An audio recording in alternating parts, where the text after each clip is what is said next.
제가 최근에 그 엄태화 감독의 콘크리트 유토피아라는 영화를 보고 왔는데 근 몇 년 동안에 거의 실망스러웠던 한국 영화들 중에서는 진짜 볼 만한 영화라고 생각이 들었어요. 또 이 채널에서 우리가 쭉 말하고 있는 가치들과도 엮어서 이야기해 볼 만한 지점들이 있다고 생각이 들어서 오늘은 콘크리트 유토피아 영화 리뷰를 한번 해 보겠습니다.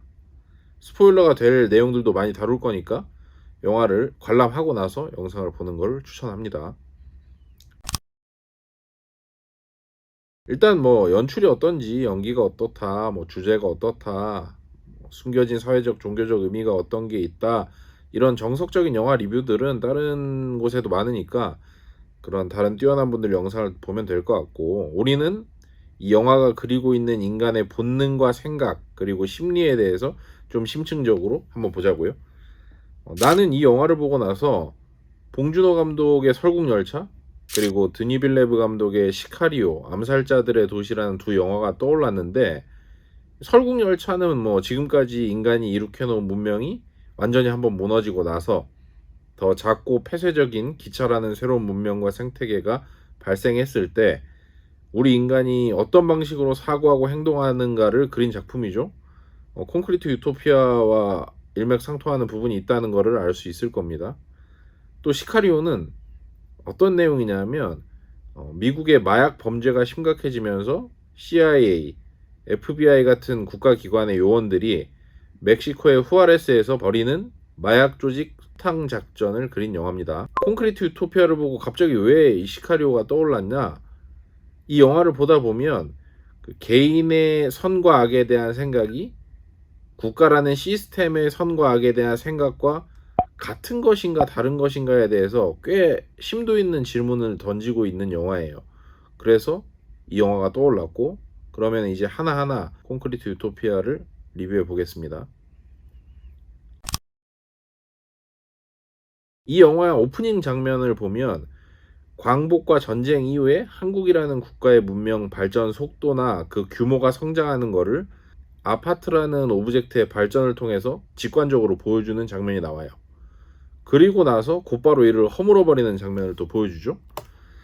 그 와중에 영화의 배경이 되는 단 하나의 공간, 그러니까 황궁 아파트만을 남겨둡니다. 이제 이 사람들은 해야 될 일이 정해져 있어요. 무너진 문명을 다시 재건하는 일이죠. 그 내면에는 당연하게도 자신의 생존이 들어가 있을 겁니다. 여기서부터 그리는 시퀀스들은 세계사와 인류사의 발전 과정과 함께 놓고 보면은 재미있는 부분이 많이 보입니다. 역사에서는 인류가 가정에서부터 시작해서 이 가정들이 모여서 협력하면서 부족이 만들어지게 돼요. 근데 이 황궁 아파트의 주인공들은 시작부터 부족에서 시작을 하게 됩니다. 부족이 가장 먼저 해야 될 일은 뭐냐? 자신의 부족을 다른 부족과 분리시키는 일이에요. 이들이 특별히 악해서 그런 행위를 한다고 보는 것은 단편적인 접근이고, 이런 행위를 하는 이유는 자원이 한정되어 있기 때문에, 이 한정된 자원이라는 개념은 인간에게 생존 욕구와 죽음의 공포를 동시에 강화하기 때문입니다. 그렇기 때문에 콘크리트 유토피아의 황궁 아파트 사람들은 시스템을 재구성하기 위해서 내부적으로는 대표를 선출하고 외부적으로는 타 부족을 분리시키는 작업에 착수하게 되죠.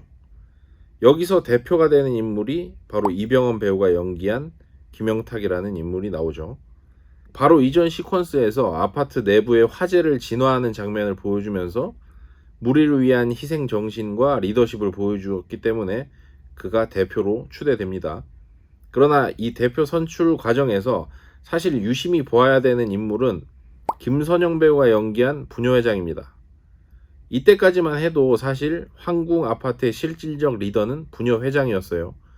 그러면 그녀는 왜 갑자기 영탁을 대표로 추천했을까? 사실 그녀는 이미 알고 있었을 겁니다. 부족원들, 그러니까 황궁 아파트의 주민들은 외부인들을 내보내고 싶어 한다는 욕망을 이미 알고 있었을 거예요. 그러나 지금은 태초의 인류 문명 발생 과정이 아니죠. 살기 위해 무슨 짓이든 하는 것이 용납은 되긴 하지만 그렇다고 그 행위가 악하게 비춰지지 않는다는 뜻은 아닙니다. 그렇기 때문에 부녀회장은 영탁을 대표로 삼은 겁니다. 간단하게 말하자면 남의 손을 빌어서 자신의 욕망을 실현하고자 한 것이죠. 그렇다고 꼭 부녀회장만 그랬다는 것은 아닙니다. 결국 외부인들을 밖으로 내보내자는 안건을 주민투표했을 때 압도적으로 찬성이 나왔다는 것만 봐도 일반적인 아파트의 구성원 역시 자신들 대신에 손에 피를 묻힐 사람이 영탁이 되는 것에 동조했다는 뜻이니까요. 이 시퀀스 이후에 부녀회장은 주민들의 욕망을 대리해주는 왕, 영탁은 명목상 그 왕 위에 있는 제사장이 된 겁니다. 영화 후반부에 밝혀지는 영탁의 진짜 정체가 모세범이라는 이름을 가지고 있다는 것을 한번 생각해 보시죠. 모세는 성경에서 하나님의 대리자로 등장하죠. 영탁이 드는 무기가 지팡이인 것도 생각해 볼 만한 거리입니다. 인류의 발전에 비춰보면 가정이 모여서 부족이 되기 때문에 아직까지 타 부족을 만나는 일이 자주 일어나지 않습니다. 그러나 콘크리트 유토피아에서는 이미 시작부터 타 부족과 함께 시작했기 때문에 이들을 흡수하느냐 배척하느냐에 대한 결정이 시스템 재건의 중요한 요소가 되겠죠. 여기서 아까 이야기한 설국열차를 한번 짚고 넘어가 보죠. 설국열차의 주인공은 꼬릭한 사람들입니다. 그러나 영화의 설명을 보면 꼬릭한 사람들은 열차표를 가지지 못한 무임승차객들이었습니다. 앞칸, 중간칸의 승객들과는 입장이 달랐죠. 콘크리트 유토피아와 연결지어서 봅시다. 콘크리트 유토피아의 부족원들은 외부인을 내쫓는 선택을 했고 설국열차의 부족원들은 외부인을 수용하는 선택을 합니다. 물론 수용을 함과 동시에 계급제가 발생하긴 했죠. 그리고 이 계급제 때문에 설국열차에 꼬릭한 사람들은 반란을 일으키게 됩니다. 콘크리트 유토피아의 주민들이 이 영화를 봤다면 어떻게 반응했을까요?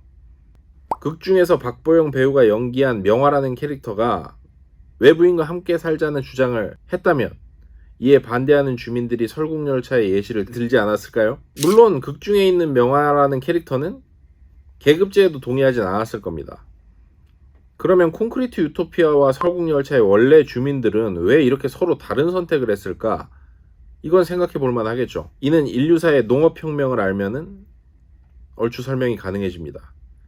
설국열차는 내부에서 식량을 재배하고 저장할 공간이 있었습니다. 그렇다는 건 인구수를 잘 조절하기만 하면 인구로부터 오는 노동력의 공급이 더 중요한 것이라고 판단을 할 수 있겠죠. 콘크리트 유토피아에서는 아직 그 수준이 아닙니다. 겨울이기도 겨울이었고 지금 있는 자원이 다 떨어지고 나면 밖으로 나가서 자원을 구해와야 되는 상황이었죠. 농업혁명 이전 수렵 채집 시기에 있었다는 얘기입니다. 이때는 인구수가 주는 노동력의 공급보다 급격한 인구 증가가 훨씬 더 집단의 위험 요소가 됐을 겁니다. 외부인을 추방하는 시퀀스에서 영탁이 제사장으로서의 완벽한 퍼포먼스를 보여주면서 황궁 아파트는 이제 시스템을 갖춰가기 시작합니다. 조직이 구성되고 각각의 기여도에 따라 자원이 분배되죠. 방범대라는 조직은 외부에서 자원을 획득해오고 그 자원을 바탕으로 보급소가 마련이 됩니다. 이제 황궁 부족도 자원을 모을 수가 있게 된 것이죠. 여기서 자체 경작이 가능해지고 규모만 좀 더 커지면 이제 황궁 부족은 국가가 될 수 있는 겁니다. 다른 집단보다 조금 더 안전하고 조금 더 쾌적하게 되면서 바로 선민사상에 빠지는 모습이 보여집니다. 타인과 타 집단을 바퀴벌레라 부르면서 우리는 저들과 다르다고 생각하게 되죠. 근데 왜 그럴까? 굳이? 그 이유는 침략 때문이죠. 역사에서 더 강한 부족이나 국가가 그랬듯이 이들의 편의에는 타 부족이나 약소국에 대한 침탈이 필수적입니다. 이 작품에도 나오죠. 방범대는 초반에는 빈 지역에 들어가서 자원을 획득하지만 슈퍼 시퀀스에서는 주민을 공격해서 자원을 획득합니다. 극에서는 가정이지만 역사로 따지면 이 슈퍼는 작은 부족이나 약소국이 되겠죠. 빈 곳에서 자원을 획득하는 것이 아니라 침략을 통해 자원을 획득하게 된 것입니다. 이 장면에서부터 황궁 아파트는 제국, 엠파이어로 변모합니다. 약탈한 자원을 가지고 득이양양하게 돌아오면서 미개한 부족을 바라보는 주민들의 모습이 기억나실 겁니다. 이제 침략자의 포지션을 가지게 되었기 때문에 황궁 아파트의 사람들은 선민 사상을 가질 수밖에 없었을 겁니다.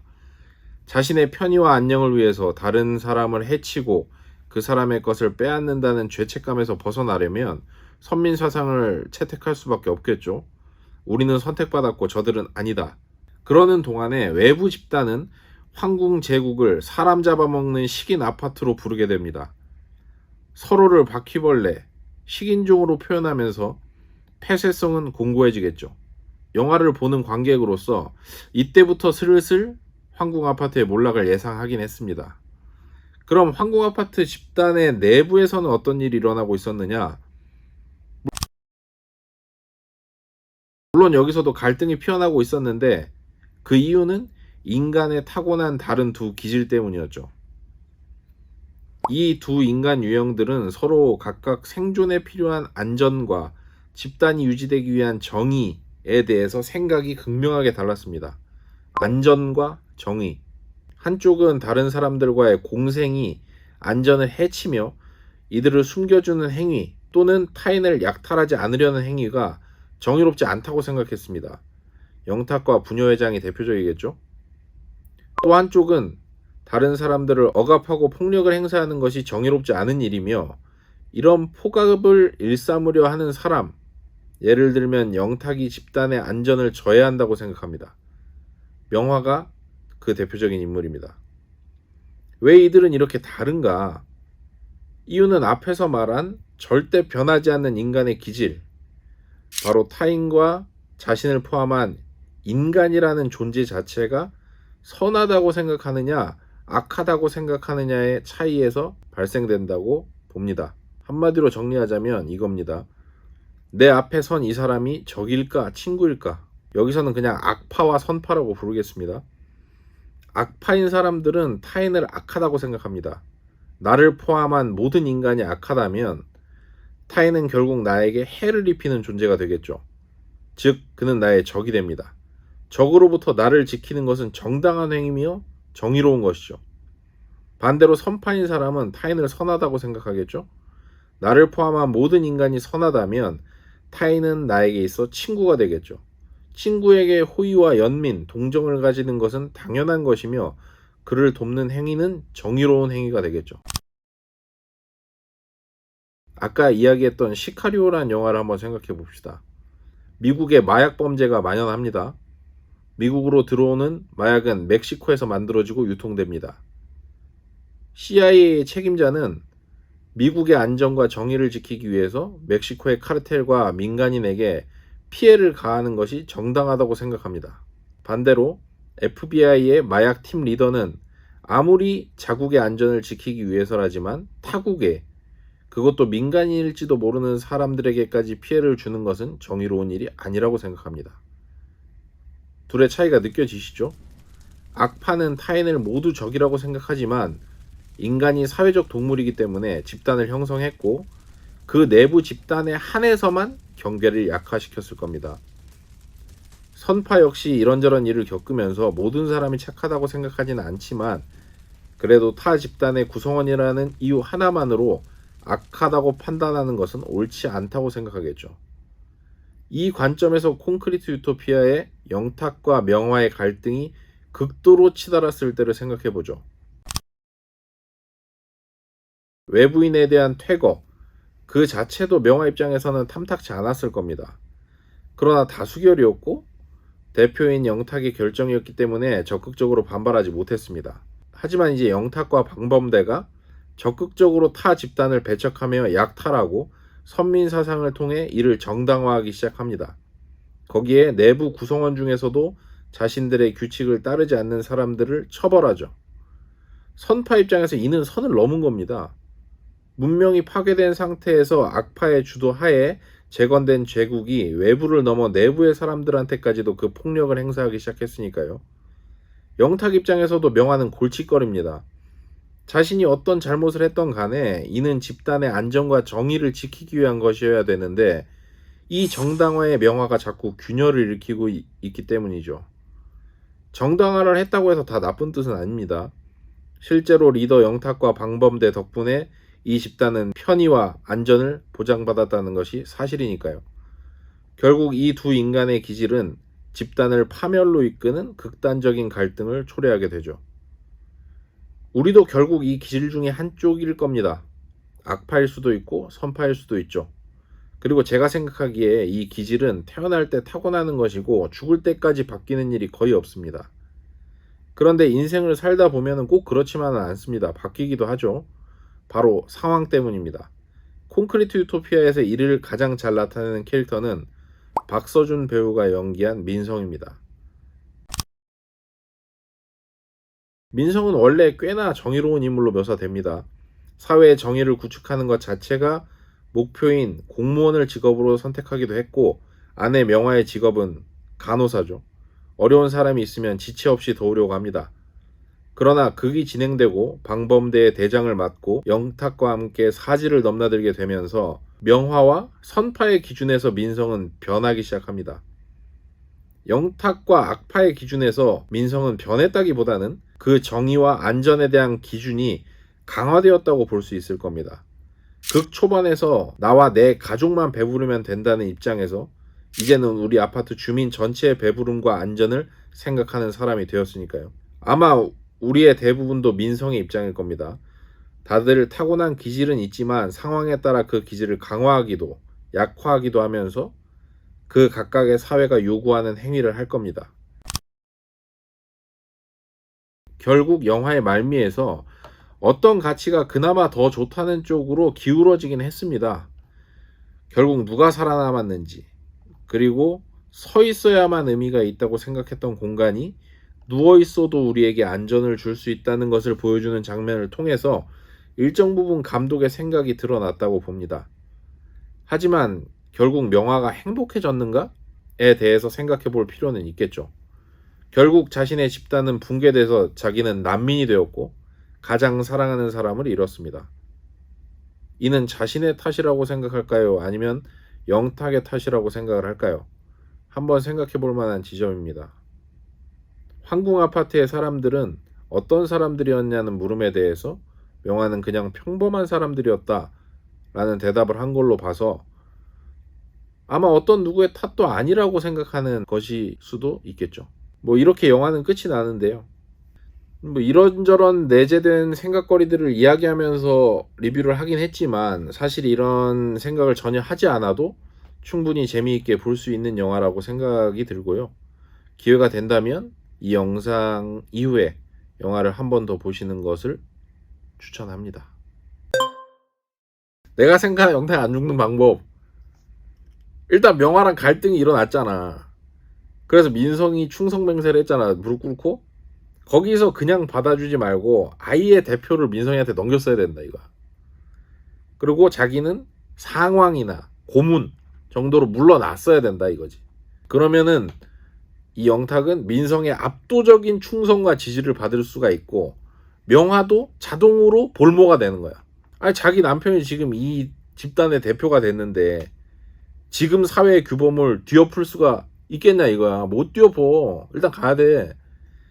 그리고 나서 영탁은 이제 자기 시간이 좀 생겼으니까 일선에서 물러나서 정치를 좀 하면서 903호 회원이를 어떻게 조용히 제거를